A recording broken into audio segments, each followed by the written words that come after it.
to hear from Mr. David Trone, our man of the event. So now, Mr. David Trone, our next Congressman. Yes. Yeah, I'll go without the microphone. Are you guys good? Everybody can hear me Good. okay? Yes, we hear you. First, I want to thank our host. Thank you very much for having us here. And how about his wife? Yes, yes. Wife is there. That's does all the work, I'm sure. Correct? A lot of work. Yeah, she cooked all the food, etc. Entertain almost 100 people. Almost 100 people here, she entertains. That's good. That's good. So anyway, we want to thank the Bangladesh community today for coming together, and I want to thank my friend Robert from over in Gaithersburg. He's been a great supporter from day one. You said one thing earlier that really kind of resonates, and that's listening. And you know, I'm a business person. I'm not a politician. I've spent 37 years building my business and 3 years in politics. So business is what I've always done. And business, as most of you know, a lot of you are in business, your own professions, you know, doctors and lawyers and engineers, is all about getting stuff done. And that's what I've always focused on getting things done. And luckily, you know, you've got a great city councilman here in Robert Wu. And when we listened early, we listened to the AAPI community. So I set up advisory groups, one for the AAPI community, one for Latino, one for the African American. I have a Muslim advisory group, and we have a Jewish advisory group. So we have everybody, because one person can't know, especially about what's needed in Bangladesh. I would never, ever get that right. Never. The only way I get that right is if you all help me what the problems are. Then if I understand the problem, then I can try and be helpful. And so that's the way I approach business. And as most of you know, I founded my own business and 37 years ago, and you know, now I have 12,000 employees. So I have a $5.5 billion business that I own. So I've been able to build a big business that's in 27 states. But it took a lot of work. And you all know, because you have so many businessmen here in the community, that building a business is one day at a time. But you know what about business? If you work harder than anybody else, and if you have some good ideas, in America you can win. And you know, so many of us have won, and that's what I love about the diversity of this community. And the diversity is what has made America the country we are. And we've got to never, ever forget that. And some people in the Republican Party have forgotten that. Immigrants create economic opportunity. Immigrants create thousands of jobs.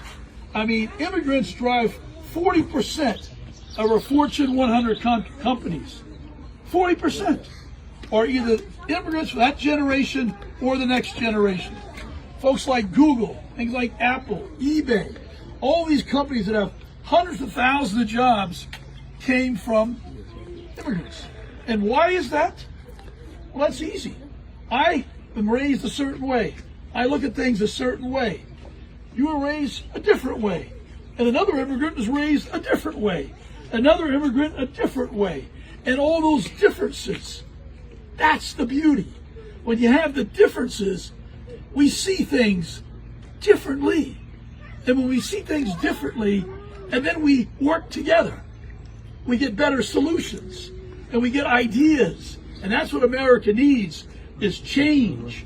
We need ideas, willingness to say, that was good, but we can do better. That was great, but we can be greater. And that's what this country needs to continue to move forward to be the country that we are.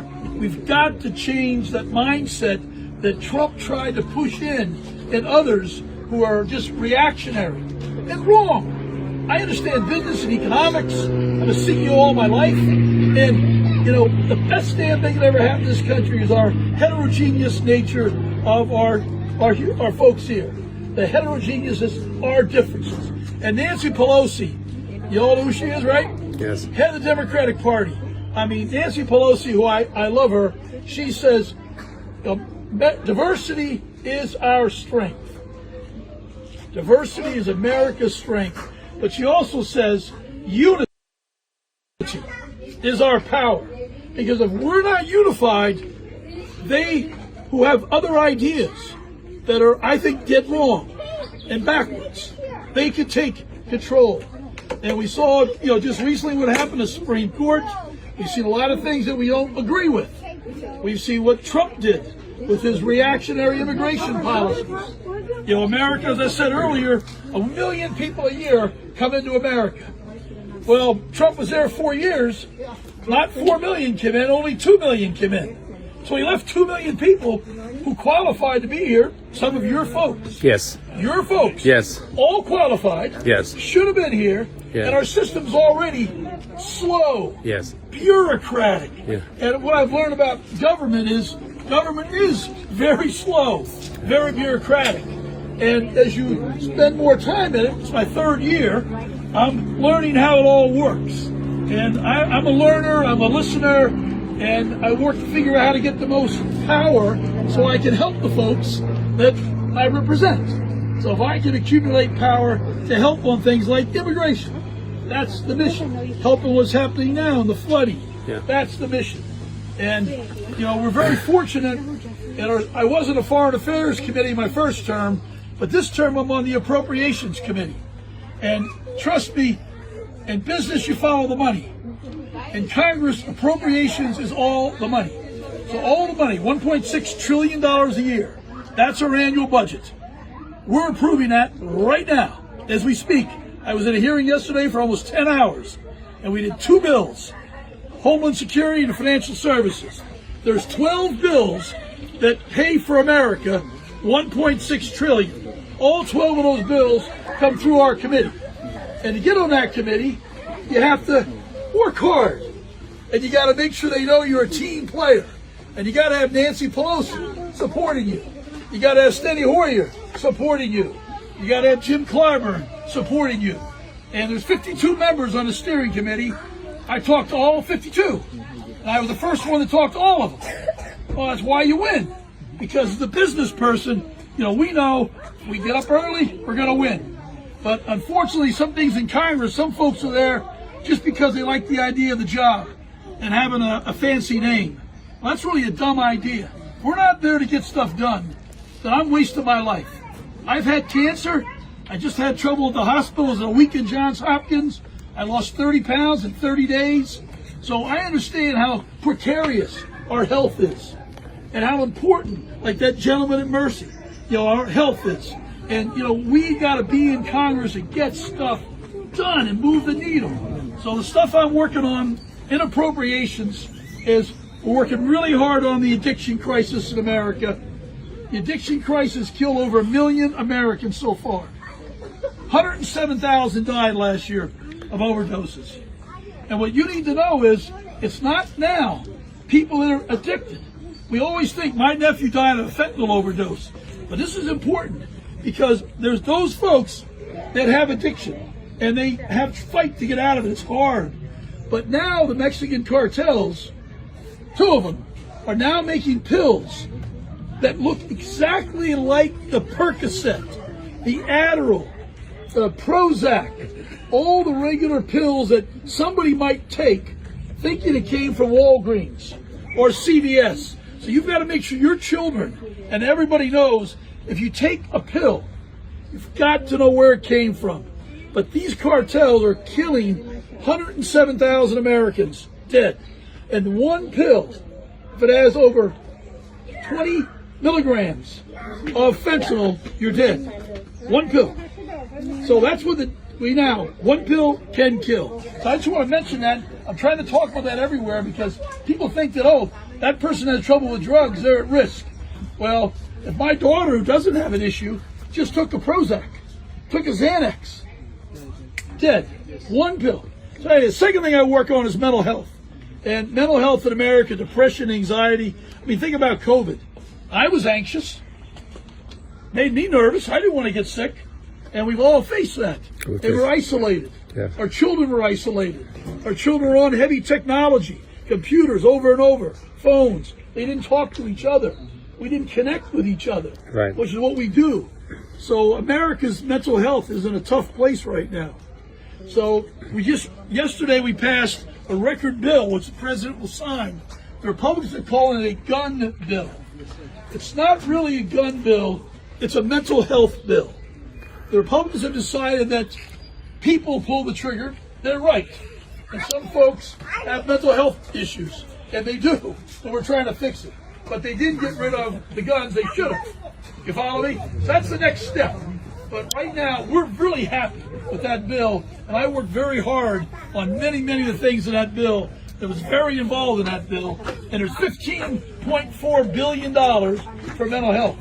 And a lot of it going to your schools and helping them with counselors, a better environment in our schools. Because our children is what we should always think about in life. So we get up in the morning and we have a decision to make. It should be about what's the right thing to do for our children.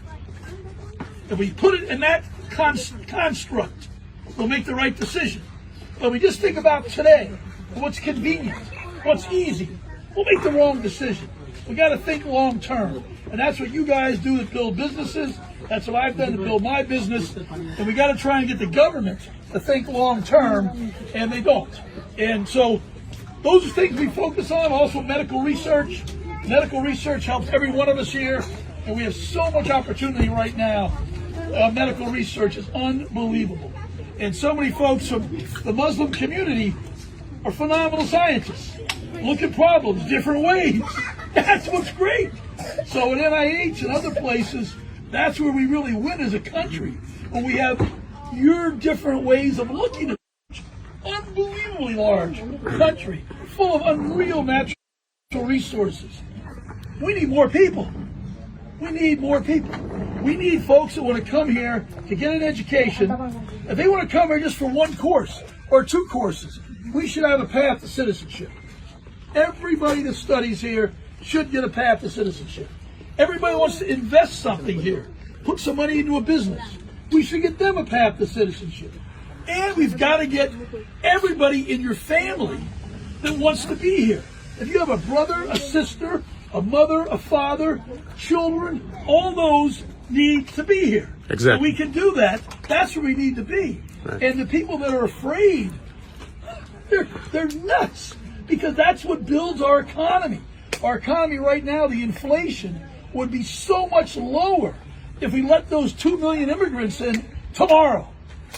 People drive the inflation down. We have a labor shortage right now. Yes. 2 jobs available for every 1 person doesn't want a job. 3.6 unemployment is functionally fully employed. We need more people in this country. And the best folks we're going to get are folks that look at problems, value education. That's what Bangladesh does. You look at problems differently and value education. So that's on my radar, that we've got to move as a country on that. And, you know, that's something we're beginning to zero in on, of how to change the immigration system in a big way. And that's where we need to be. The last thing is, as Robert mentioned briefly, I do need your help in this election. Yes. I know you're all going to be there, but you know what? I need you there, and Robert needs you there, but we need you there with your 10 friends, all your social people. You got to go beyond yourself. I was in a Democrat district with what they call a plus 12 points. So that means if everything was normal, I'd win by 12 points, 12 percentage points. Now, the judge put me in a new district where I have all of Frederick County. I lost Rockville, I lost North Potomac, I lost Trevilla, I lost across the street, I lost all that. All we have in Montgomery County left is Gaithersburg, Germantown, Damascus. That's it. And then I have all the Republicans, all the Trumpers, and Garrett. I have all the Trumpers in Allegheny County. I have all the Trumpers in Washington County, and I get all the Trumpers in rural Frederick. So my district is now a Republican district by 1%. So if everybody just votes, I lose every time by 1%. So that's why we've got to, not just you, because when we lose with the 1%, you're all counted as Democrats. They figure you'll vote Democrat. So we got to get other folks to come out that were independents. You got to find the independents, and you got to find the moderate Republicans and say, "Hey, Trone is here. I didn't need a job. I'm not in this job for an easy friggin' job. I'm in this to move the needle and move hundreds of billions, billions of dollars, addiction, mental health, better policies on immigration, better policies on criminal justice, and a more fair America that we need." And I recognize, how we think a better America, and it's right in this room. I mean, it's like, hello. I mean, anybody doesn't see that, they got their